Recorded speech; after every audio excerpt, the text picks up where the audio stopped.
सृष्ट्यादौ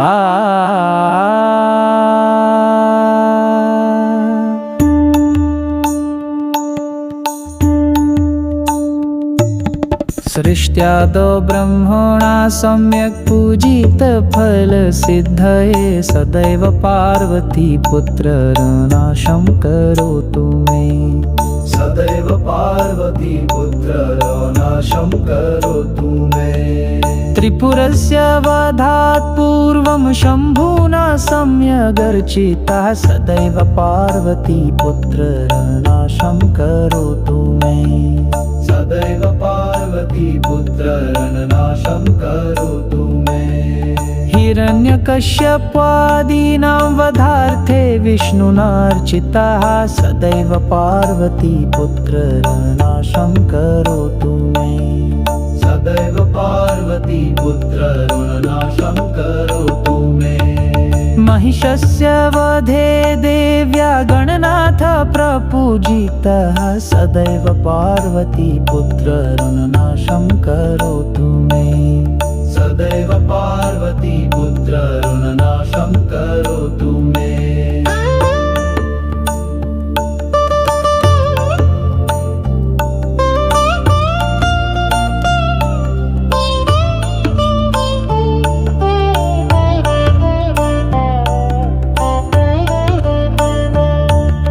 तारकस्य वधात् पूर्वं कुमारेण प्रपूजिता सदैव पार्वती पुत्रनाशं करोतु मे।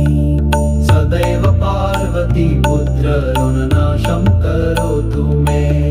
भास्करेण गणेशस्तु पूजितश्च विसिद्धये सदैव पार्वती पुत्रनाशं करोतु मे। सदैव पार्वती पुत्रनाशं करोतु मे। शशिनाकान्ते वृद्धयर्थं पूजितो गणनायकः सदैव पार्वती पुत्रनाशं करोतु मे। सदैव पार्वती पुत्रनाशं करोतु मे। पालनाय च तपसां विश्वामित्रेण पूजितः सदैव पार्वती पुत्रनाशं करोतु मे। इदं त्वणहरस्तोत्रं तीव्रदारिद्र्यनाशनम् एकवारं पठे नित्यं वर्षमेकं सामहितः। इदं त्वणहरस्तोत्रं तीव्रदारिद्र्यनाशनम् एकवारं पठे नित्यं वर्षमेकं सामहितः। दारिद्र्यदारुणं त्यक्त्वा कुबेरसमतां व्रजेत् फडन्तोऽयं महामन्त्रः सार्धपञ्चदशाक्षरः।